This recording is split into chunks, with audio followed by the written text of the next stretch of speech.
Where are you? Korea don't speak Korean.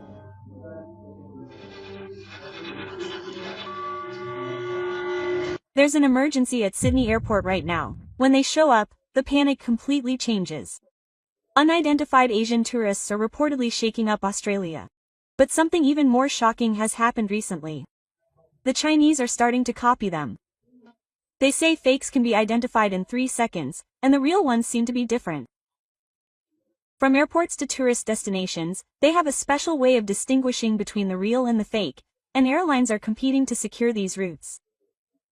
What's so special about them? And why are the Chinese so obsessed with them? My name is Lot Acker. I've been a reporter at the Sydney Herald for 20 years. I never dreamed that my life would change that morning. It was 8:15 a.m., and I was drinking a flat white at a cafe near Chuck Lorre Key Station. The Opera House, visible from the window, was still beautiful, and everything seemed peaceful. Then the phone rang. A chill ran down my spine as I saw the name on the screen. Brand O'Neill, Chief Operating Officer of Kingsford Smith Airport. Reporter Walker, it's so strange for a 20-year veteran to be calling me at such a low hour, he said, his voice trembling. You need to get to the airport right now. I knew Brand, and he was always calm, even when the plane engine was on fire. For him to agree like this meant something truly extraordinary was happening. What's going on? It's not a terrorist attack. It's something even more inexplicable. He paused for a moment before saying something unbelievable. Tourists from a certain country are disrupting our entire airport system. It's like they're from another dimension. My coffee sipped from my hand. They're disrupting the system. They're from another dimension. As I panicked in the taxi, my anxiety grew. The driver honked at me. Are you a reporter? What's going on at the airport? Are these compact cars even in the morning? Brand insisted it wasn't an accident, but when the airport entrance came into view, I felt an inexplicable sense of exclusivity. My 20 years of journalism were screaming. This wasn't a simple incident. Something profound was happening. But even then, I couldn't help but realize that what I was about to witness wasn't just news, but the beginning of a revolution that would completely overturn the paradigm of the global tourism industry. Arriving at the airport, I went up to the meeting place, a cafe on the second floor of the terminal. Brand was already waiting, but his expression was unusual. He seemed much more serious than usual. Quote, "Thank you for coming, Mr. Walker," he said, shaking my hand. I could feel a slight tremble in his hand. What on earth is going on? His voice sounded unusual. Brand hesitated for a moment, so I slowly opened my mouth. Something really strange is happening at our airport. Should I say that tourists from a certain country are changing our airport system itself? Changing the system? I asked, puzzled. Yes. They're even changing the way our employees work. At first, I thought it was a coincidence, but now I'm convinced. This isn't a coincidence. It's a systematic and intentional, or rather, a natural cultural phenomenon. I leaned back in my chair and considered his words. Kingsford Smith, Australia's largest airport, with over 40 million passengers a year, is changing its system because of tourists from a certain country. To be honest, at first I thought I was overreacting. But other employees were doing the same thing, especially the check-in and security staff. Even the cleaning staff. What exactly are the changes? Brand looked around for a moment, then lowered his voice. Quote, "They move like a troop, but they're even more systematic and efficient than a troop. Everything is planned, and there are no mistakes or delays. They even had weapons at first. These are tourists from different countries. You'll understand when you see them. How about coming tomorrow morning at 7 o'clock? That's the most obvious time to see them. That's when they arrive en masse every Tuesday and Friday morning." I tilted my head. As a reporter, my sense of humor was completely activated. The sincerity in Brand's expression and voice told me this wasn't mere exaggeration. Well, tomorrow, then. I'm really curious. Reporter Walker, I just want to tell you one thing. This isn't just a tourism trend story. It seems like the beginning of something much bigger. Something that will change the very concept of tourism as we know it. Quote. The next morning, at 6:30, I woke up an hour earlier than usual. I worked out, had a quick breakfast, and headed to the airport. The early morning air felt chilly, but my curiosity as a journalist kept me awake. When I arrived at the airport, it was already bustling with people, even though it was still early. We agreed to meet at 7 o'clock sharp on the first floor of the terminal, near the departure gate, as Brandon had suggested.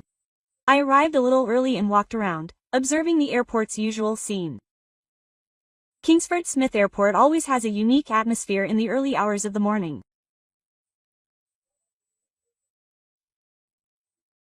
Tourists scurrying about, business people rushing to their gates, families struggling with heavy luggage. Everyone was moving quickly toward their destinations. I ordered a black coffee at a cafe, sat by the window, and began to observe the crowds. That's when, suddenly, a truly unusual sight began to unfold on one side of the airport. Several people were moving in perfect unison, as if they were a single organism. At first, they were a group of tourists, but something was different. They moved in perfect formation, without a single break. Wow, what is that? I muttered unconsciously. Even more fascinating was the smartphones they were holding. Everyone was looking at the same screen, and I later found out it was an app that shared the group's location in real time. It was as precise and systematic as if guided by a satellite. Each person's screen had a panic map with red dots, and their movement route was updated in real time. Even people going to the bathroom were marked on the app. Then someone spoke from behind me. Here it goes again. It's always fascinating. I turned around and saw a female employee in a TAS uniform smiling at me. I looked at her name tag and saw that it said, Ellison. Do you see this every morning? I asked, my curiosity piqued. Yes, almost every day. I've been working at this airport for 10 years, and it's truly amazing every time I see it. The first time, it was truly shocking. Where are they from? I asked. Ella laughed at the writing. You'll understand when you see it for yourself. It's truly amazing. Come with me. I have something special to show you. Quote. Then Brandon appeared. There's reporter Walker. Yes? I'm just getting started. This is truly amazing. I've never seen such organized activity before. Let's go to the check-in counter. Quote. Ella, can you explain this to reporter Walker? Of course. Actually, I wanted to tell someone about this. Amazing things happen every day. We went with Ella to the check-in area, and there I witnessed something even more incredible.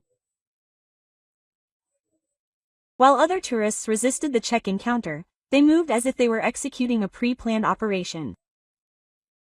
It was truly impressive to see them line up, each at their designated location, each holding the necessary documents with precision. One group had about 30 people, and the person who seemed to be the leader was controlling the entire group with one hand. Without saying a word, it seemed like everyone knew exactly what to do. It was truly amazing. Where did such planning come from? I muttered in awe. Were these people travel agents? I asked. Ella shook her head. No, they were just regular tourists. What was surprising was that almost every Korean tourist group behaved this way. At that moment, I was struck by why Brandon was so flustered, why he wanted to tell me about this. This wasn't just a tourist trend. It was the emergence of a completely new travel culture. Ella, if you have time, could I tell you more about it? I asked her cautiously. Ella looked around for a moment and then nodded. It's our shift change, so we can take a moment. Let's go to the employee break room. I'll tell you some amazing stories I've experienced over the past few years. Quote. Brandon and I followed Ella into the employee-only area. The break room was surprisingly quiet. Ella poured us coffee and started talking. Honestly, I didn't pay much attention at first. I've worked here for 10 years and met people from all over the world. Each country has its own characteristics, but I didn't think they were all that different. Americans were loud, Japanese were polite, Chinese moved in groups, and that was about it. She took a sip of coffee and continued. But then, at some point, some really special groups started to emerge. At first, they were really paired off. It was like they came from the future. What's the most surprising thing? Everything is different. First of all, they're incredibly punctual. While other tourists often rush to check in right before the deadline, Koreans always arrive with plenty of time to spare.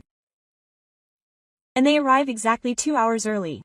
Not 2 hours and 10 minutes, not 1 hour and 50 minutes, but exactly 2 hours. Ella explains that while international flights are generally supposed to arrive 2 to 2 hours before departure, most passengers don't adhere to this timetable. Australian travelers, in particular, often arrive late because they think it's a domestic flight. But Koreans are truly amazing. They arrive 2 hours early, sometimes even 3. And they have all their documents perfectly prepared. One time, out of curiosity, I asked them, "Why are you arriving so early?" And they said they need to be prepared for any unforeseen circumstances. What does it mean to have perfectly prepared documents? They even come with the correct weight, including the passport, visa, and BOA pass. While other passengers roughly estimate the weight while carrying their luggage, Koreans weigh their luggage at home in advance, reaching exactly 23 kilograms. I've never seen them charge excess baggage fees. I'm really surprised to hear this. I've also been embarrassed at the airport because of the weight of my luggage when I traveled. I remember one time I was charged $200 in excess baggage fees. So check-in is really fast. It usually takes 3 to 5 minutes for one passenger, but for Koreans, it only takes 1 minute. Everything is prepared. From presenting the conditions to uploading the luggage and receiving the BOA pass, it proceeds smoothly, like a conveyor belt in a factory. Ella hesitated for a moment, and then told me a more interesting story. Honestly, I was a little embarrassed at first. I thought maybe we made a mistake. Other passengers ask and confirm all sorts of questions, but Koreans don't ask anything. They already know everything. What do they know in advance? Gate numbers, boarding times, even the panic layout. The Korean passenger in charge knows gate change information more accurately than I do, so we're playing catch up. It turns out she checks the airport app in real time.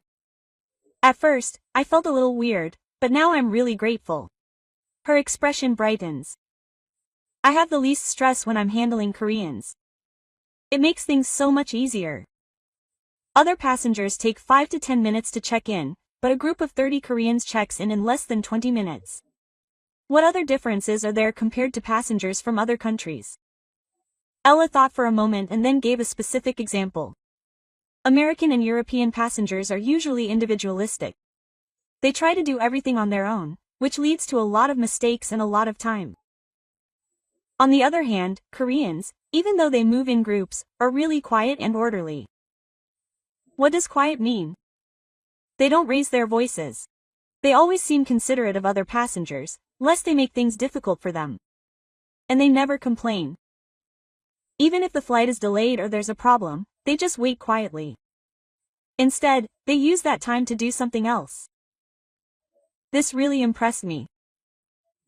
Usually, when there's a problem with a flight, passengers tend to complain or voice their dissatisfaction, but Koreans are different.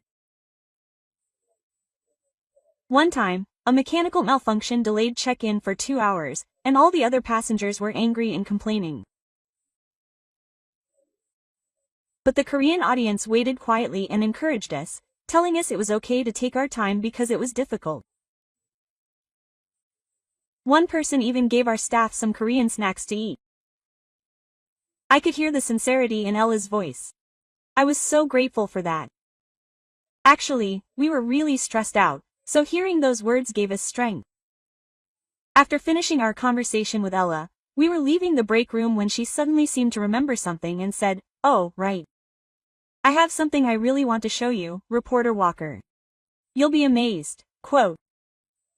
She led us back to the check-in counter. There was a small file cabinet in the employee-only area behind the counter, and she handed us a piece of paper. A group of Koreans had accidentally left it there yesterday. I was going to put it in the lost and found box, but it was so fascinating that I held onto it for a moment. The moment I received the paper, I was speechless. It looked like a normal travel itinerary, but upon closer inspection, it was something much more. The details written on A4 paper were truly astonishing. The schedule was broken down into hourly increments, with precise arrival and departure times for every location. Even the travel time was calculated down to the last minute. Arrive at the Opera House at 9 a.m. Guided tour at 9:30 a.m. 10:30 a.m. Break at the Harbor View Cafe. Departure at 11 a.m. Arrive at Harbor Bridge at 11:15 a.m. Enter pylon out at 11:30 a.m. Lunch at 12:15 p.m., the Rocks area. Departure from Sir Luke's Quays at 2 p.m. Arrive at Bondi Lights at 2:30 p.m. The entire schedule was meticulously planned. What was even more surprising was that the expected wait times and congestion levels were clearly displayed at each location. The average wait time for the Opera House tour on weekday mornings was 20 minutes, 35 minutes on weekends, and the Harbor Bridge pylon out after 2 p.m. was reduced to 10 minutes.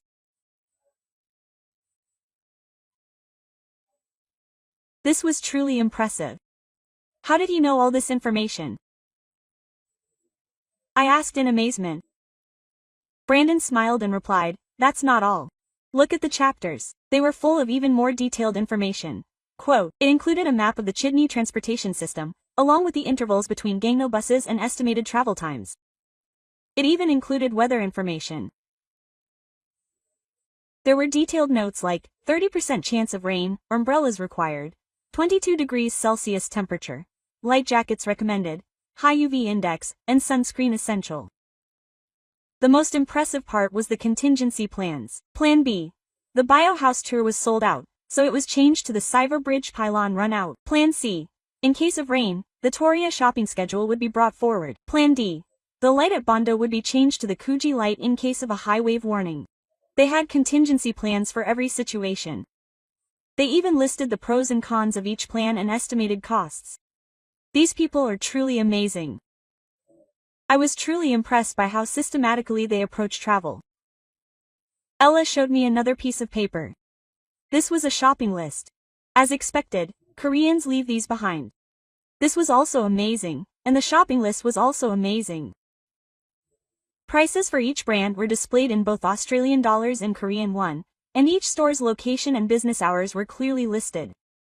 Tim Tam Original Euros $4.50, Emart 6,000 won, price difference of 1,000 won. Manuka Honey 550 plus $35, Korean department store 70,000 won, price difference of 30,000 won. Yuki Boots Classic David Jones $220, Korean regular price 280,000 won, price difference of 30,000 won. Price comparisons for all products were made like this.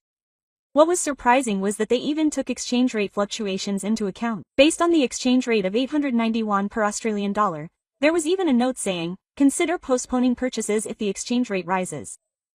Wow, this is truly professional level, the brand said in surprise.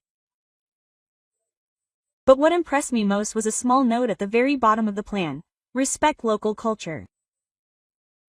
Take photos, be considerate of other tourists, don't make loud noises, maintain order, no team culture, be careful, don't drink on the beach, respect Aboriginal culture. Quote. The moment I saw this listing, something struck me. Their flawless plan wasn't simply about filial piety. It was based on consideration and courtesy for others. After reading the plan, I became even more curious. How would this perfect preparation translate into actual travel? Then, Brandon made a great suggestion. Mr. Walker, I have a friend who's a Jetstar flight attendant. She frequently handles Korean routes and has some truly fascinating stories. Would you like to meet her? Quote. I immediately nodded. I was amazed at what she was like at the airport, but I was really curious to see what it was like on board. An hour later, I met Kaylin Brown in the Jetstar crew lounge. A 15-year veteran, she primarily handled the Sydney-Seoul route. Hi, Mr. Walker. Brandon's talking. Are you curious about Korean passengers? Quote, from the very first words, Kaylin was extraordinary. There was a special smile on her face. In fact, the Sydney-Seoul route is incredibly popular among our crew. All the crew members want to work this route. Even the senior crew members prefer it. Why? I asked curiously. It makes the job so much easier. It's completely different from other senior crews. It's almost, how should I put it? It's like the passengers are helping us with our work. Kaylin took a sip of coffee and began explaining in detail. First, the boarding process is different. Usually, passengers come on board and ask questions about their seats, where to put their luggage, and where the restroom is. But Korean passengers come in quietly and find their seats without even asking. Really? I couldn't hide my surprise. Yes. And the organization is truly impressive. As soon as we board, they put out only the essentials and neatly organize the rest right above our heads. They don't push and pull like other passengers, but put everything in just the right place. It's like playing Tetris. It was truly amazing to hear Kaylin say that. I've had a lot of trouble with this on airplanes when I travel. And it's even more amazing once we're seated. While waiting for the plane to take off, they even fasten their seatbelts. We don't even have to tell them to fasten their seatbelts, they're already prepared. They even put their phones on airplane mode. It's really organized. Yes. But the most amazing thing is the meal times. The occasional meal? Yes. Usually, the time we serve the meal is our busiest time. We have to ask each passenger individually. Would you like chicken? Would you like beef? Would you like a vegetarian menu? Quote. Kaylin paused for a moment, then continued with a look of genuine wonder. But Korean passengers are completely different. Even before mealtime, the tables are already set. They set the tables, prepare their food, and wait with everything ready. How is that possible? What's even more surprising is the menu selection. Before we even ask, they'll tell us what they want. Oh, I'll have chicken, I'll have beef. We just bring them the food. It's amazing. I thought this would dramatically reduce service time. How much does it save? Usually, it takes about an hour and a half to serve a meal to 150 passengers. But on Korean routes, it's done in 40 minutes. It's truly amazing. Thanks to this, we can relax and focus on other services. Kaylee tells us an even more amazing story. And the cleanup after the meal is perfect. After you finish eating, they gather all your trash in one place and put it on a tray. They make it easy for us to collect. Some even separate recyclables. That's incredibly considerate. Yes, that's true. But there's something else that's most impressive. Korean passengers are incredibly polite. They always speak politely when requesting service, and they always express their gratitude. They even say, thank you, in Korean, which we now understand. After Kaylin's story, I headed to Toria. Brandon told me that the store manager there had a similar experience. As I entered Toria, which boasts a magnificent period building, I was warmly greeted by Olivia Chaser. Having managed the luxury goods store here for 12 years, she's a veteran of dealing with customers from various countries. Hello, Mr. Walker. Let's talk about Brandy. Are you curious about how Korean customers shop? There was a special smile on Olivia's face. It's as if they're ready to tell a truly beautiful story. In fact, Korean customers are truly special in our store. They shop in a completely different way than customers from other countries. What's different? I asked curiously. First of all, everything is already prepared before they even enter the store. Typically, customers come in, browse, ask about prices, and go through the same process. Olivia guided me through the store and continued explaining. But Korean customers already know exactly what they want. As soon as they enter the store, they go directly to the product they want and tell me the exact model name and color. For example, classic flat back medium black caviar gold chain. It was truly fascinating. Whenever I go to luxury stores, I spend a lot of time looking around and deciding what to buy. How can they know so much? I was surprised when I found out later. Korean customers already do all their research at home. They check product information online, compare prices, and even know the in-store location. Korean customers know the exact arrival dates of new products better than I do, which is a huge plus. Olivia showed me a memo for Koreans, and I was really surprised. It had prices for the same product in Sydney, New Zealand, and Brisbane, all converted into Australian dollars and Korean won. Look at this. It not only calculates the price difference between each city, but also calculates tax refund rates. They even factor in exchange rate fluctuations to determine the optimal purchase time. They're truly expert. Yes, at first, we were a little taken aback. Customers knew more about the products than we did. But now, it's actually easier. We don't have to explain anything. Olivia paused for a moment and then told me a more interesting story. And these days, people shop in a really unique way. I watched a 7-hour broadcast. A 7-hour broadcast? Yes. In Korea, they say live streaming shopping is a thing. Korean customers come to the store, watch the broadcast on their phones, and shop. Viewers even give real-time advice. It was truly amazing. I never imagined they'd be streaming while shopping. At first, I thought it was strange, but now it's actually helpful. Through the broadcast, our store is introduced to Korea, and other Korean customers can get information in advance. It's a kind of free marketing. Have there been any changes in store operations? A lot. We've started paying more attention to inventory management for products frequently purchased by Korean customers, and our employees have started providing product information in Korean. We even hired a Korean-speaking employee. After meeting with Olivia, we headed to Darling Harbour. I had a feeling I'd witness another beautiful sight here, in Sydney's iconic waterfront district. Sitting on a cafe terrace in Darling Harbour, something truly unusual caught my eye. With a beautiful harbour view in the background, I saw a group of Asian tourists working diligently on their laptops. At first, I thought they were simply organizing their travel photos. But upon closer inspection, I saw they were doing something completely different: video conferencing. It was truly fascinating. I muttered to myself and began observing them. One woman was sipping a flat white and conferencing with colleagues on her laptop screen. It was truly impressive to see them holding a business meeting with this beautiful scenery in the background. Yes, I could hear her voice, presenting this quarter's marketing strategy in perfect English. At the next table, a man was working on a document on his tablet while simultaneously talking on his phone. But what was surprising was how naturally she did it all. As I was watching, a woman working on her laptop seemed to sense our gaze and looked up. Our eyes met, she smiled friendly and approached me.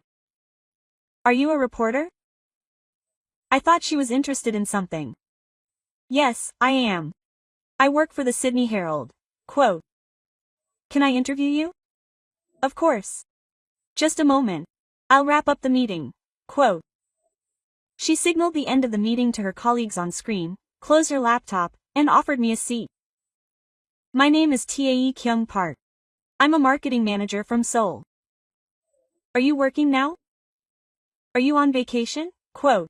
"Yes. This is called a workation.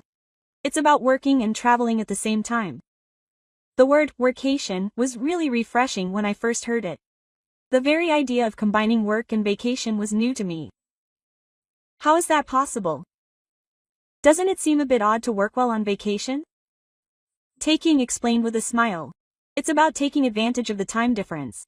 Korea and Sydney are only an hour apart. So, I work with the Korean team in the morning and enjoy sightseeing in Sydney in the afternoon. Sydney is actually the perfect city for a workation. I thought it was a really smart idea. We were effectively utilizing both time zones by taking advantage of the time difference. What does the company say? They actually like it. Since we can get work done in 7 hours, projects progress faster. And since I can enjoy my trip while working, I'm much less stressed and come up with more creative ideas. Taekyung's desk was filled with really beautiful things. There were travel guidebooks and work notebooks lined up side by side, and a meeting schedule next to a map of Sydney's tourist attractions. How do you manage your schedule? It's work from 8 a.m. to 12 p.m., and sightseeing in the afternoon. If you work around Korea's work hours, you can freely enjoy Sydney in the afternoon. Plus, tourist attractions tend to be less crowded in the afternoon.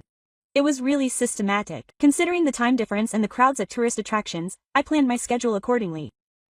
A man working on a tablet at the next table joined in. My name is Lee Sang-hoon. I work as a developer at a startup. Can developers work while traveling? These days, with cloud computing systems so advanced, you can work anywhere. All you need is internet access. I even snored at Bondi Beach. I find working while listening to the sound of the waves helps me concentrate better. Chong-hoon even carried a portable Wi-Fi device. He said it was for when the internet at the Chidney Cafe was unstable. Australians look at us strangely, asking why we work on vacation. But this is our way. We redefine the boundaries between work and life. We break free from the rigid office and work freely, while also improving our quality of life. This really struck me. It broke the traditional dichotomy of work and vacation and created a new way to harmoniously combine the two. Then, another Korean person approached us, interested in our conversation. It was Mr. Jimin, who introduced himself as an influencer. I do it differently. I create and upload travel content in real time. I was amazed by Mr. Haniel's equipment. He had everything: professional cameras, lighting equipment, and even an editing laptop, all set up in a portable format. He would film food with the harbor bridge in the background, edit it right away, and upload it in real time. He would allow Korean viewers to see Sydney in real time. Right now, 100,000 people are watching my broadcast. Is it difficult? Not at all. In fact, it's fun. I can travel, work, and connect with viewers at the same time. It's killing 3 birds with 1 stone. We also visited places recommended in real time by viewers. It was a kind of crowdsourced travel. Listening to their stories, I felt like I'd discovered a whole new world. It wasn't just about traveling, but about perfectly combining travel and work to create new value. When did this approach begin? Taekyung answered. I think it really took off after the COVID-19 pandemic, with the rise of remote work. The idea was that if you could work from home, you could do it while traveling. And Koreans really value filial piety. If you separate vacation and work, you don't have time. So they combine the two to make the most of their time. As I left the cafe, I realized another surprising thing. This wasn't just a personal change, it was a cultural innovation. It was a completely new approach that maximized time while enhancing the will to live. How are these individual changes impacting the entire airport system? To find out, I headed back to Kingsford Smith Airport. This time, Brandon took me to a special place, the airport control room. There, I met Jaden, a veteran control room manager. With 20 years of experience in airport operations, he was an expert in passenger flow analysis. Quote, Mr. Walker, I want to show you some really fascinating data. For the past few months, our airport has been undergoing some incredible changes. Upon entering the control room, I was greeted by a barrage of monitors. Each screen displayed live footage from various parts of the airport, showing passenger movement at a glance. It was like looking down into a giant maze. This footage was taken 3 months ago, Jaden said, pointing to one screen. The screen showed a typical airport. Passengers moving around randomly, people wandering around, not knowing where to go. Even travelers struggling because of this were part of everyday airport life. As you can see, most passengers move inefficiently, returning to the same places repeatedly and making unnecessary movements. On average, they walk 2.5 kilometers from check-in to the gate. But this is a recent video. Jaden took a different view. Surprisingly, the same space looked completely different. A specific group of passengers moved naturally, like flowing water, yet very efficiently. From the check-in counter, security checkpoint, and Yonsei branch, every movement seemed optimized. It was truly astonishing. How could such a difference be possible? At first, we couldn't understand it either. But after analyzing it, we found that Korean passengers study the airport layout before departure and calculate the optimal route. The average distance traveled was 1.2 kilometers, reducing it by more than half. Jade showed me more specific data on her tablet. This is the result of an analysis of passenger movement patterns. It compares the average length of stay for regular passengers with that of Korean passengers. Looking at the graph on the screen, I was really surprised. The average time it took for regular passengers from check-in to arrival at the gate was 2.5 hours, while for Korean passengers it was 1.5 hours.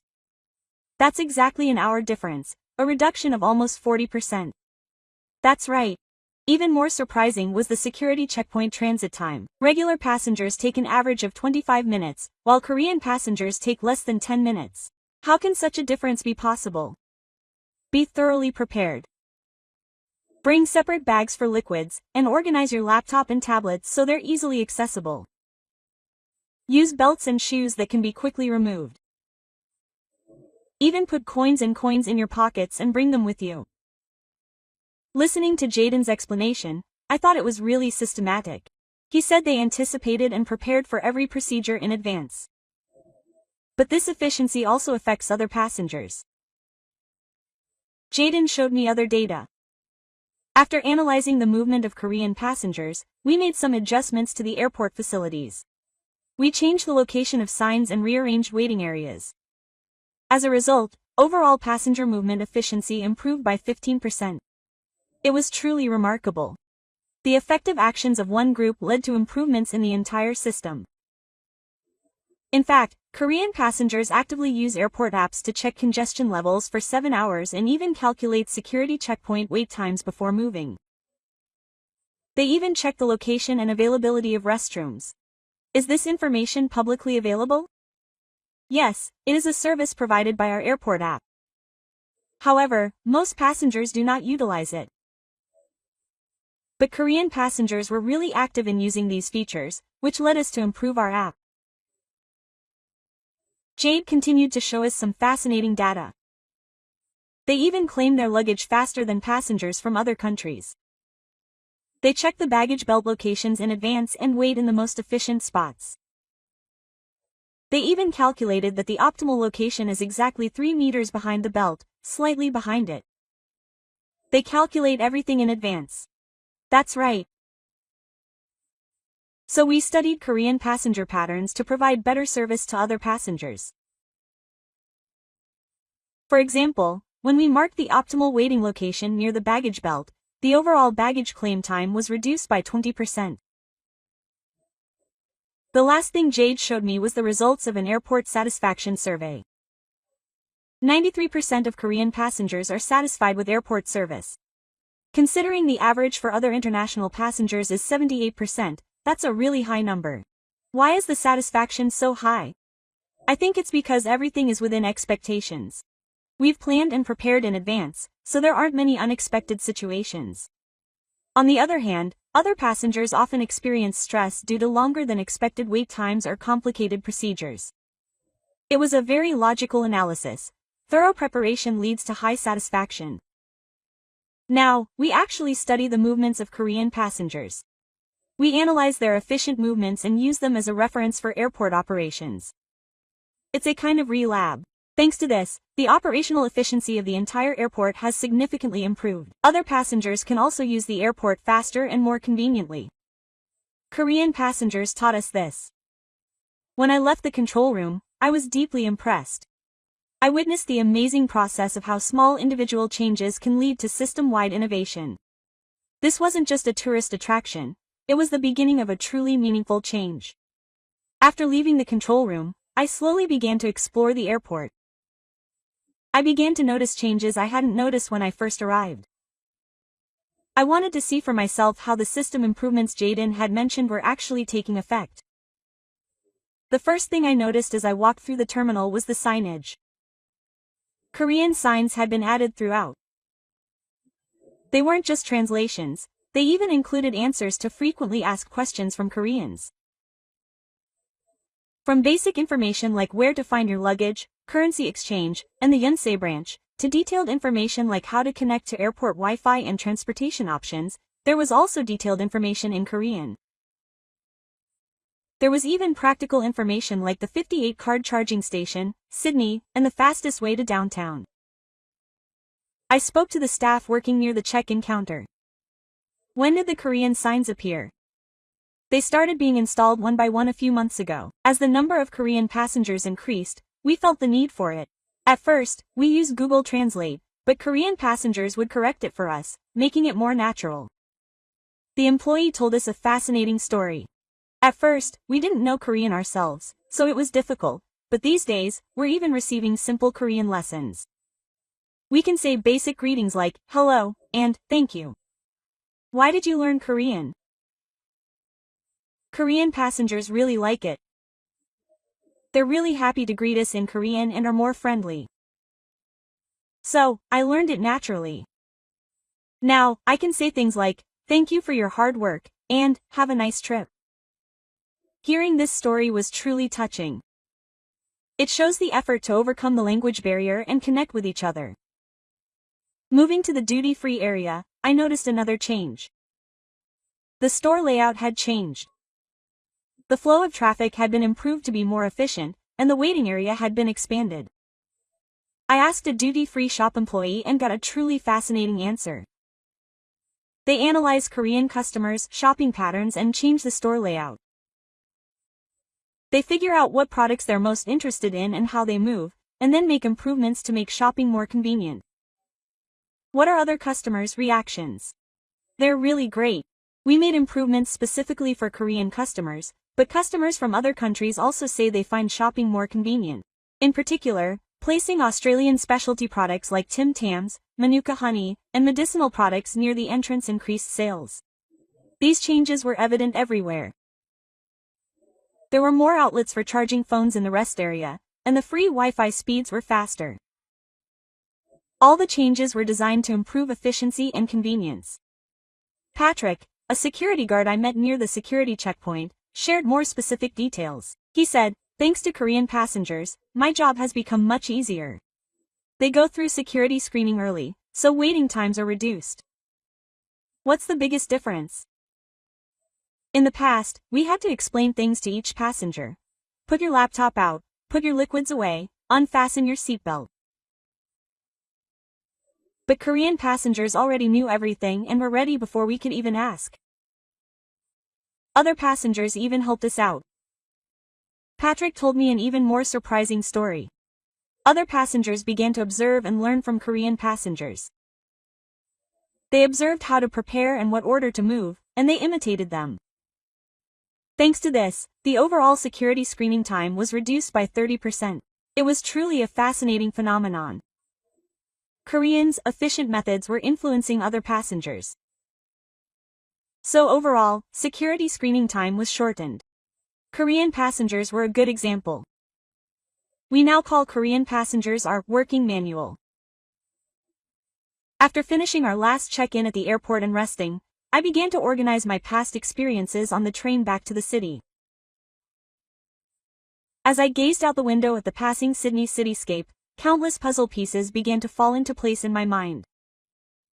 Sitting in the high bends, I pondered further. Where do these traits come from? Why do Koreans travel this way? Memories of my reporting trip to Seoul a few years ago suddenly came to mind. I saw the perfect order in the subway stations, the meticulous time management of office workers, the thorough preparation of students. At the time, I simply thought it was a characteristic of Korean society, but now I see that this cultural DNA is reflected in travel as well. Ah, now I understand. I understand. For Koreans, travel is a project, a mission to be completed successfully. So they plan perfectly, execute effectively, and strive for the best possible outcome. But the key here is that this approach isn't cold or mechanical. Rather, it's rooted in a deep appreciation for travel. I had a strong desire to see, experience, and learn as much as possible with limited time and budget. Walking past St. Mary's Cathedral, I gained another important insight. The way Koreans travel is not simply a personal choice, it's changing the environment around them. When I combined the testimonies of Ella, Kaylin, Olivia, Jaden, and the countless airport staff I met that day, one thing became clear. The systematic and effective actions of Koreans were improving Sydney's tourism infrastructure. This was a virtuous system. I was thrilled. It was a virtuous system where the Koreans' perfect preparedness and efficiency made the work of service providers easier, resulting in better service, which in turn led to increased satisfaction for all guests. Passing Royal Bower, I found the final piece of the puzzle. This wasn't just a change in tourism culture, it was the establishment of a new standard. Koreans were setting a new standard for what it means to be a tourist: exemplary, prepared, filial, and considerate. And this standard was influencing more and more people. As Patrick mentioned, passengers from other countries were learning from Koreans, and airport staff were studying Korean methods to improve their service. Sitting in my Mercedes with the Opera House in view, I summarized the most important lesson I gained from this entire experience: the power of culture. The fact that a nation's unique cultural characteristics can transcend borders and positively influence other cultures. Koreans didn't impose their own way of traveling on others. They simply traveled the way they perceived as their own. But the result was astonishing. People around them voluntarily wanted to learn from their ways. I was convinced that this was how culture truly spread. Not through propaganda, but through natural spreads of good examples. And everyone benefits in the process. This was true cultural exchange. The next morning, I was sitting in the editorial conference room at the Herald headquarters. The table was filled with materials from various investigations. Ella's travel itinerary, Kaylin's testimony, Olivia's shopping data, and Jaden's airport analysis data. Everything was woven into one grand story. Editor-in-Chief Robert McIntosh smiled as he entered the room.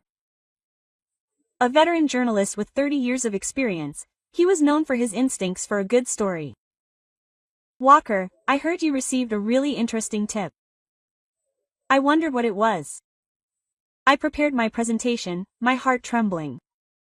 Will I be able to properly convey the importance of this story to the editors?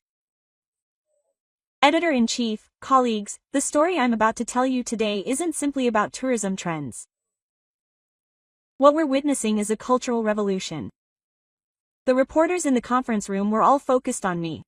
From Sarah Liams, the culture reporter, to David Richardson, the business correspondent, and even Marson, the social affairs reporter, they all looked at me with curious, childlike expressions. This investigation, which began at Kingsford Smith Airport, completely exceeded my expectations. At first, I thought it was just a light-hearted article about unusual tourists, but now I'm convinced. This is a phenomenon that is bringing about meaningful change in our entire society. I began my explanation by showing the first piece of evidence: photos taken at the airport and Ella's testimony. Look at the perfect organization of Korean tourists. They approach their trips as a project. They plan everything in advance, execute it efficiently, and strive for the best results. Chara raised her hand. But is that so special? Aren't there consummate travelers in every country? That was a good question. I looked at Kaylin's testimony. Of course, there are individual consummate travelers. But this isn't an individual thing. It's a cultural phenomenon. Listen to the Jetstar flight attendant's testimony. I explained Kaylin's story of incredible in-flight filial piety. I emphasized how everything was systematic and consistent, from the pre-prepared table settings to the pre-selected menus to the perfect cleanup. If this pattern were an individual trait, there should be variations. But Korean tourists almost always exhibit this behavior. This isn't an individual trait, it's a cultural trait. David was interested. What about the economic impact? Are there real, measurable changes? As if waiting for this moment, I looked at Olivia's data. Look at the changes at the Toria store. Korean customers have a near zero return rate. They don't make impulse purchases. All purchases are carefully planned. How does this affect store operations? Inventory management is said to be much easier. Predictable spending patterns allow for more efficient operations. And these changes are benefiting other customers as well. The systems we've improved for Korean customers are benefiting everyone. Maga asked a crucial question. What about the social impact? Does this truly impact society as a whole? I think this is the most important point, and I showed Jaden the data. Airport operational efficiency improved by 15%. By analyzing Korean tourist traffic patterns and rearranging facilities, all passengers benefited. That's an incredible number. But that's not all. A change in employee awareness is even more important. We're learning new service standards through Korean tourists. I shared the testimonies of airport staff one by one. I emphasized that everything was connected, from Ella's expression of gratitude, to Kaylin's improved work efficiency, to Patrick's shortened security check. The editor was deeply interested. Quote, Walker, what you're talking about isn't just tourism or cultural change, but the improvement of social systems. You're right, editor. And the most surprising thing is that all these changes are happening naturally, without any coercion or pressure. I talked about workation culture. A new lifestyle that blurs the lines between work and travel, even effective time management using time differences. These people are simply traveling in their own way.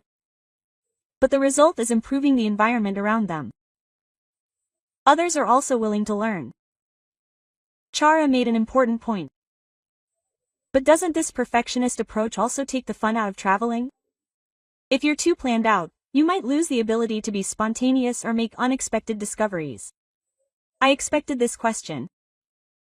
I thought the same thing at first. But the Korean tourists I met in person never seemed stressed. In fact, they seemed more relaxed. Why? Because everything is planned, there are fewer unexpected situations. This allows for a more comfortable trip. This is the paradoxical effect of Hyosung reducing stress. Furthermore, their itineraries often include ample free time, even for serendipitous discoveries. The editor nodded. What a fascinating perspective. What does this story mean to our readers? Editor, this story conveys several important messages. First, the power of culture. The unique characteristics of a people can have a positive impact beyond their borders. I paused for a moment and looked around the conference room. Everyone was focused. Second, it's about the way change happens. Improvement can happen naturally, not through lectures or propaganda, but through good quarters. Third, filial piety and consideration can go hand in hand. The editor-in-chief spoke with a genuine expression of confidence. Walker, what you've discovered isn't just a tourism trend story. It documents the birth of a new lifestyle. That's right. And I'm really curious to see how this change will develop in the future. The editor-in-chief has decided to feature this story. And please plan a follow-up report for Walker. I'm also curious to see how this change is unfolding in Burin and Brisbane. As I left the conference room, I felt a sense of accomplishment. What started out as simple curiosity had developed into a meaningful story. When I returned to my desk after the editorial meeting, I felt truly inspired. As I turned on my computer and began writing, I wondered how to begin this story. As I typed on the keyboard, I relived past experiences one by one. From the amazing sight I first witnessed at the airport, to Ella's honest testimony, Kaylin's moving story, Olivia's concrete data, and even my encounters with people practicing workation, a question struck me. Is this change happening only in Sydney? What about other Australian cities? Looking at the schedule on my desk, I saw a business trip to Burnaby scheduled for next week, and I figured I could use that opportunity to visit Burnaby Airport. A larger plan was also forming in my head. Discussing it with my editor, I decided to visit Korea in person. I wanted to explore how this unique travel culture was formed. As I finished writing the article, I finalized the title, A Quiet Revolution That Changes the City, The Birth of a New Travel Culture. As I wrote the final paragraph, this thought crossed my mind. Perhaps what we're witnessing right now is the dawn of a new chapter in global travel culture. Looking out the window, the Sydney sunset was beautifully awash in color. When this article is published tomorrow, many people will read it. What kind of reaction will they have? But I was certain of one thing. This story would be more than just an article. It would offer people a new perspective. It would convey a hopeful message, that filial piety and consideration can go hand in hand, that small individual changes can create big changes, and that different cultures can come together to create even more beautiful outcomes. As I headed home, I was already planning my next interview. This incredible story was only just beginning. What do you think of the story of the Koreans who have quietly transformed Sydney so far? Isn't it amazing how small acts of kindness can create big changes? Please share this video to share this amazing story with more people. Please subscribe and like. This has been Korea Wonderful. Thank you.